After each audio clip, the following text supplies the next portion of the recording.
Hello and welcome to Mega Man 4. We'll do a little introduction after the introduction, but first we have some text here. Household robots, rock and roll, were created by master robot designer Dr. Light, and were enjoying their peaceful days. Then one day, the industrial robots all over the world went on a rampage, and the world fell into total chaos.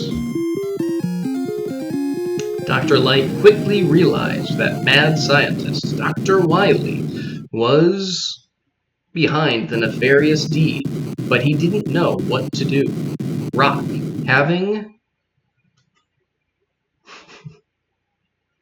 a strong sense of justice, volunteered to be converted into a fighting robot. Thus, the super robot Mega Man was born.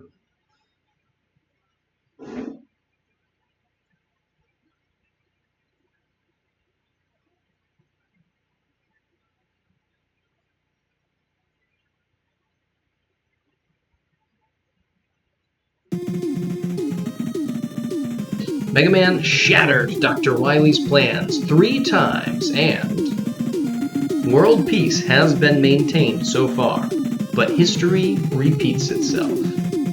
Dr. Cossack, a mysterious scientist, has invented 8 powerful robots and sent them after Mega Man. Mega Man starts for the battle again, this time equipped with the powerful new Mega Buster. Alright, so, I think I mentioned in one of the last videos that I was going to be in a new recording space, which is like 90% constructed, but we had some delays, so it's a little bit of a weird aesthetic, but I figured we'll just go with it. Hopefully by next time a lot more of the room will be finished, but yeah, we're going to dive into Mega Man 4 here. I was initially going to do something else first, actually, but honestly, just because of time, this will work out a little bit better. The next thing I plan to do will take a little bit more time to work around. There's a couple of places I think you could reasonably start for Mega Man 4, but far and away I think the easiest is Toadman. Toadman's got an interesting start to the stage. There's kind of a rain aesthetic, a rain environment where when you're just sitting here in the rain, it doesn't really affect you, but if you jump, it blows you back, and you have to take that into account. We got 2 enemies here initially. We have those penguins, and then this guy who throws umbrellas. Just wanted to show that off. And we do have our powerful new Mega Buster, which isn't quite as effective as I feel like it gets later. The shot, I haven't really had a chance to see much of it, but the shot is a little thinner, I guess. That jump is fairly dangerous when you're getting used to the wind, and this one coming up is the worst. Have to jump really last second, and even when I think about it, I still die an unreasonable amount of times there. Alright, let's try to polish through this last little bit. Last one, and I will just show off quickly. Actually, I'll wait till we're out of the rain. The Mega Buster is just a little relatively thin compared to how it is in future games, or at least I think so from what I remember. I guess we'll find out relatively soon. Here, we have kind of the opposite of what we were just dealing with. We have some flowing water that's not rushing too fast, but will move Mega Man unless we are standing right under a flow, in which case jump is very limited. Oops. This, I find, has significantly less of an effect on me, at least for this section, than the rain and wind did above. Coming up, we're going to have our first little kind of mini-boss. It's not too bad, but definitely can be frustrating. Has 2 attacks. Oh, that was pathetic. 2 attacks, fires his eyeballs out, and then throws bombs. Depending on the angle the eyeballs take, they can be oddly difficult to dodge, at least for me. Or maybe I'm just, not paying attention. staying a little more mobile can help. And just killing it also helps a lot. And down we go. One little mouse. Ooh, extra life. Very nice. And another of these snails.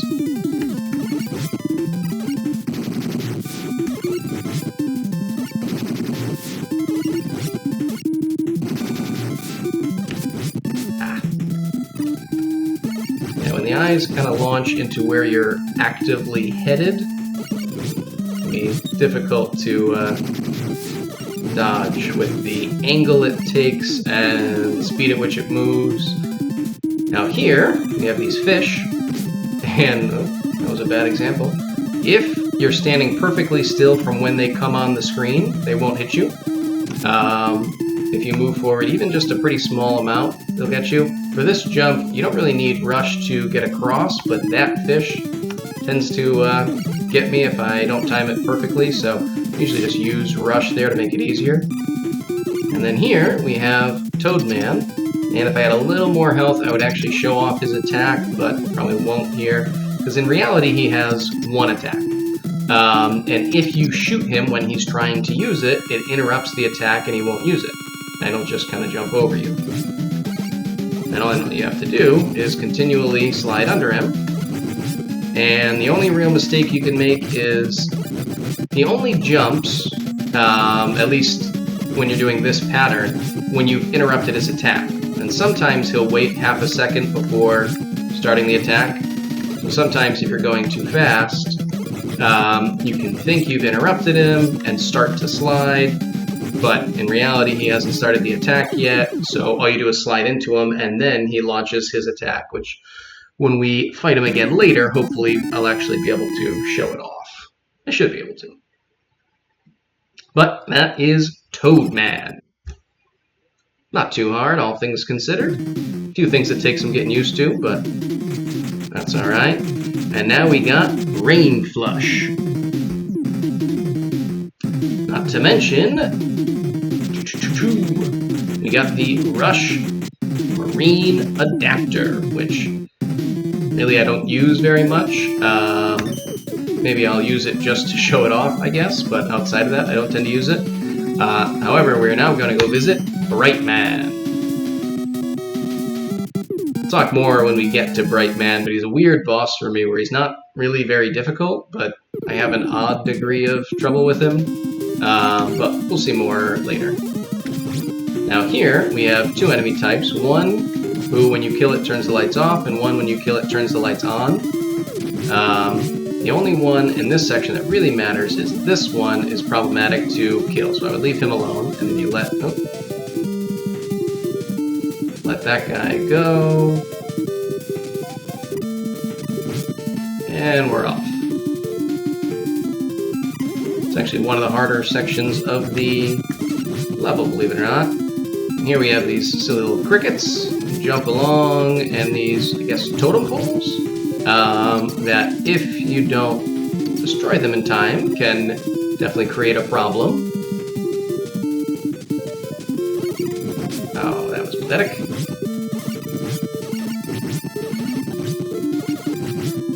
And yeah, we'll just leave it alone. If you go up that ladder there, as you see right here, you will get a full, not full health, but a large health refill. But we don't need to bother right now. Ooh, another extra life. Isn't that wonderful? These guys, I find it's easiest to take out with a full charged shot. It's not that important. There's some enemies later that it's much more important to have a charged shot ready. We'll get to them, I think, later in this video. Forget.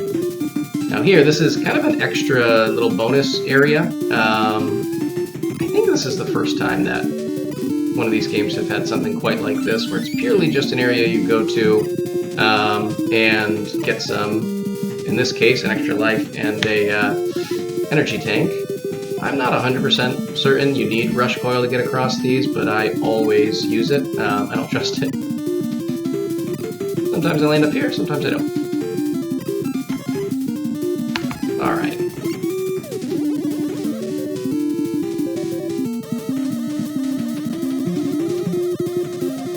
Cricket. And we're off. this one can be weird. Sometimes it jumps really far and kind of lands on top of the cricket that's already there, and you have to sort of...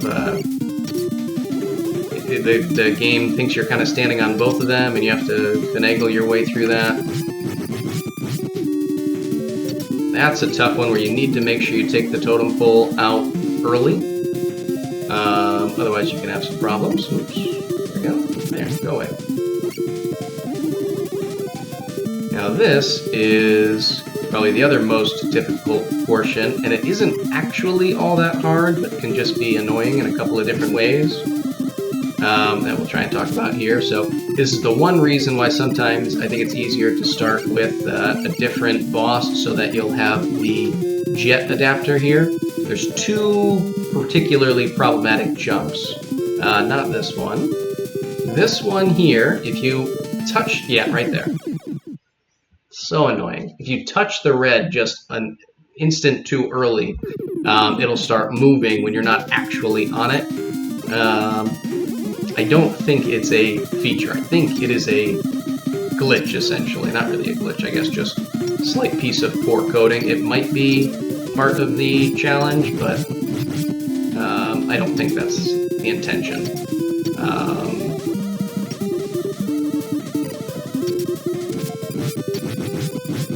It certainly isn't unavoidable, but it is very annoying, and I don't like it.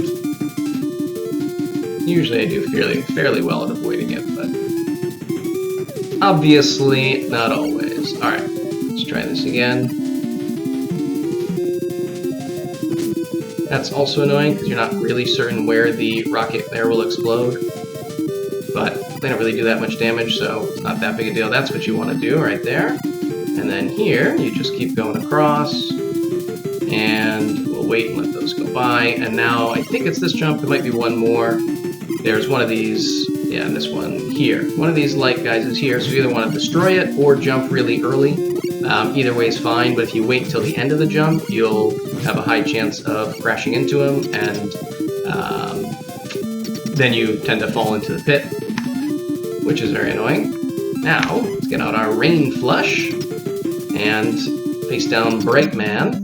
So like I said, he's really very easy, but his attack, when he does use it, can be quite difficult to dodge. Rain Flush, obviously the way it works is you fire up this little, I don't know, weather controlling device. Oop. And, oops, it just splashes down on everyone. So long as I have kind of full health, he's really not a problem at all, but when he uses the time stop, it just, I don't know a good way to dodge it. I don't know if you should slide and hope to get frozen during the slide. I've just never found a particularly good way, but it usually doesn't matter, because usually I have pretty much full health against him.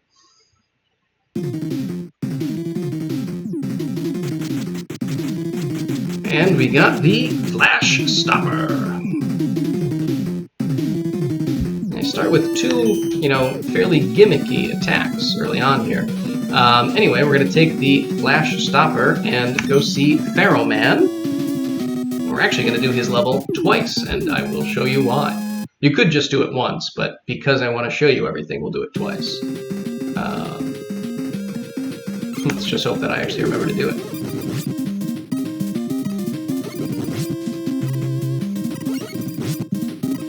Alright, so yeah, you start off with kind of these, I don't know, firefly guys that remind me of some of the enemies in Zelda 2, over in the eastern continent, that are around, the jumping spiders, which I guess are the Tektites in that game. So this is where the, well, we'll ignore it for now.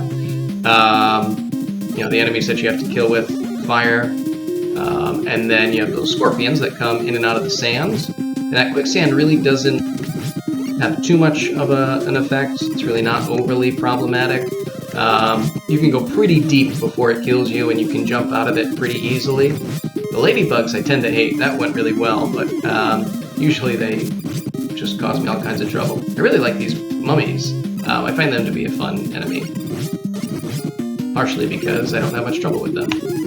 But their little gimmick is pretty fun. So here we're going to use our rush coil to get our second energy tank, and continue on. Onward and upward, except that we're going down, but that's okay. These vampire bats, not generally too much trouble, but they can be a little bit annoying. These guys, you'll notice they keep their eyes closed and they open them, and you have about a second, half second before they fire at you. And the shot itself really doesn't do much damage, but if it affects your jump and you end up on the spikes, then that can be much more of an issue. And then oftentimes I'll kill these guys just for fun, but there's really no need to. Just continue on.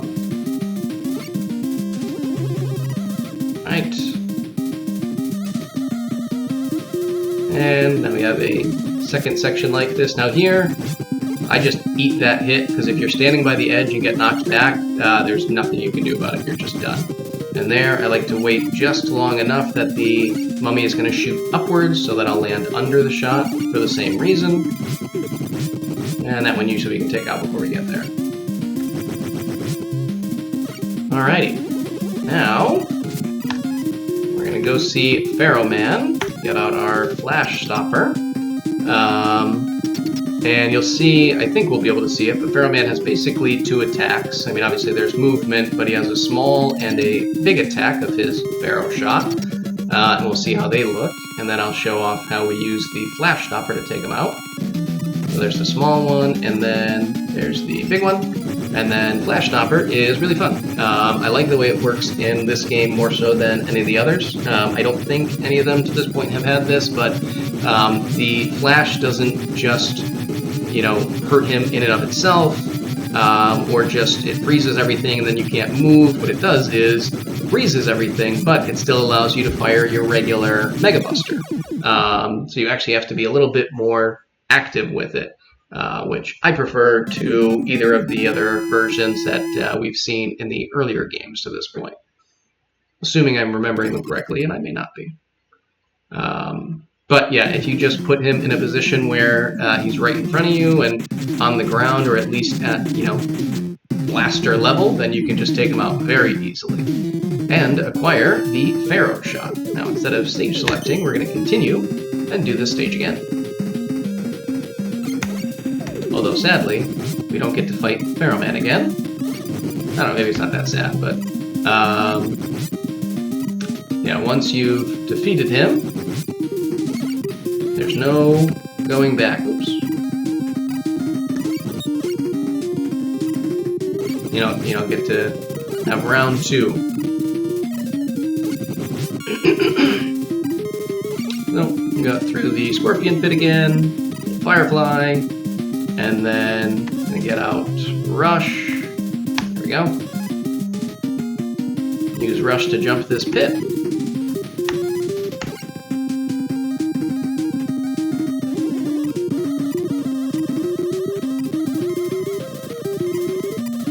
Wondering if any scorpions were going to come out. They're really taking their time. There we go. And we get to these rocks and get a bee. I don't know what that is. And what this does is basically, once we get there, it skips us ahead to kind of the midway point of the level. So you could just do that and kind of skip the earlier part, but I like to show everything off, so we did. And this gives us the Rush Balloon Adapter, which is, you know, relatively similar in function to the coil, but tends to work a little better in some situations, so pretty useful to have. But now we're just going to kind of repeat things here. You can see the same kind of thing. They wait a second or so after opening their eyes, probably a little less, and then fire off their shot. Luckily, it only takes a couple of minutes to finish the level when you know what you're doing. Hopefully I do. Right.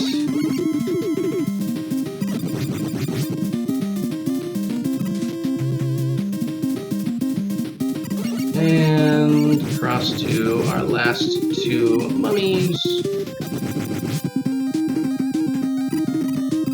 And we enter the Pharaoh's tomb to find nothing. But it was a nice visit, so that's okay. Alright, now we'll go into our last boss of the video, and that is going to be Ringman.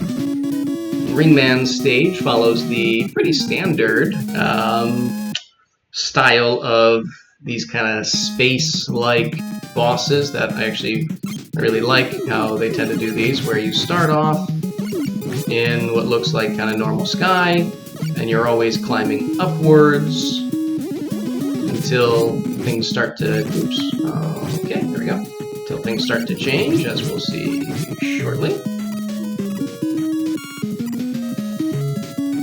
Now, sometimes those guns can be a little bit annoying in this section. They're usually not too problematic, but if they're bothering you, like they do tend to bother me on this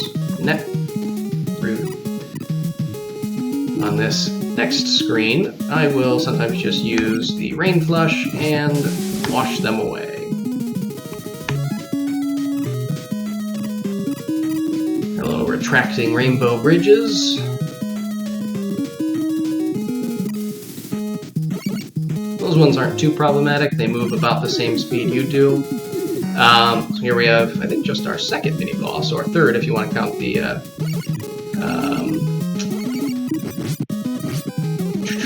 snail twice. For this, I tend to hang back close to the wall so that if I don't jump over these rockets, they'll fly off the screen and not just circle around me.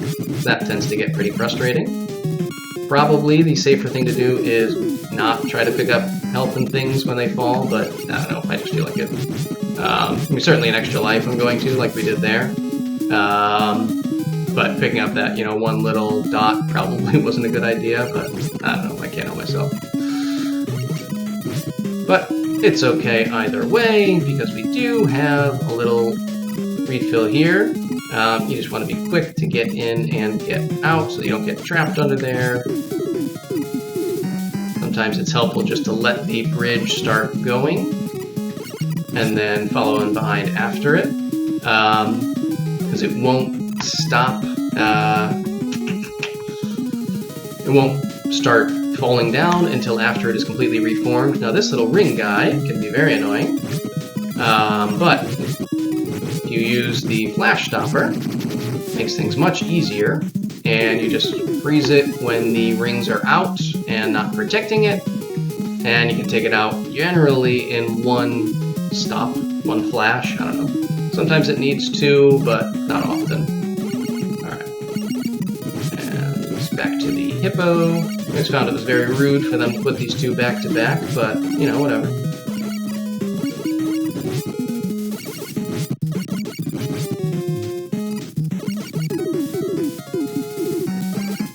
See, kind of making use of the missile flying off screen mechanic.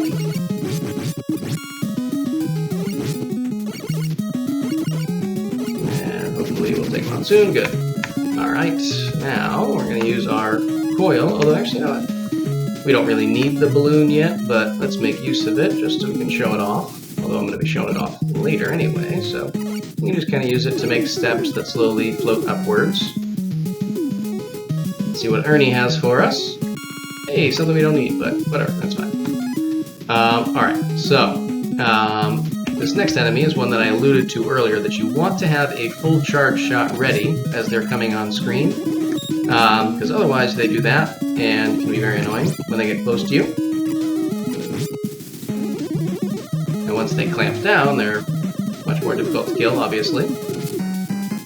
Here, just kind of want to let these bridges start collapsing, jump on them as they're reforming, and then move forward. This is another place where, actually, I'll leave that for a second until we get to right here. And, oh yeah, if I had missed that, I'll usually use the rain flush to take that guy out. And you can use rush coil here, but it's a lot easier to use the balloon, so it's nice to have for this level. Oh well. Missed him. No, we got him.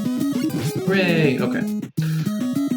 We have this one screen where we just want to slide across quickly, and then get our time stopper out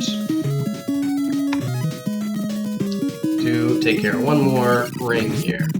This one, you're a lot closer to it, so it's harder to dodge the rings, so it's more important to have less time spent fighting it and use the time stopper to take it out easier. So let's go see Ringman. Ringman, once you get his pattern down, isn't too bad, particularly when you're using the Pharaoh shot. I mean, I'm not perfect at the pattern by any means. And as you may have noticed there's, just like with Pharaoh Man, there's a smaller shot that he uses, or that we can use, but also a charged version. And generally, you're going to want to use that charged version. So we're going to try and dodge that, and I never do. So what you want to do is jump, jump, jump. Obviously, his attack boomerangs. You jump too early, you're going to get hit by it coming back, but the pattern's not too bad. You just got to get a little bit of hang of it, and then it's fine, and the Pharaoh shot takes him out really, really well. But with that, we have conquered Ringman, and let's see what we get. Survey says you got the Ring Boomerang. Very useful weapon that we'll certainly be showing off, but we will be doing so later, because that's going to do it for now. So, till next time, see ya!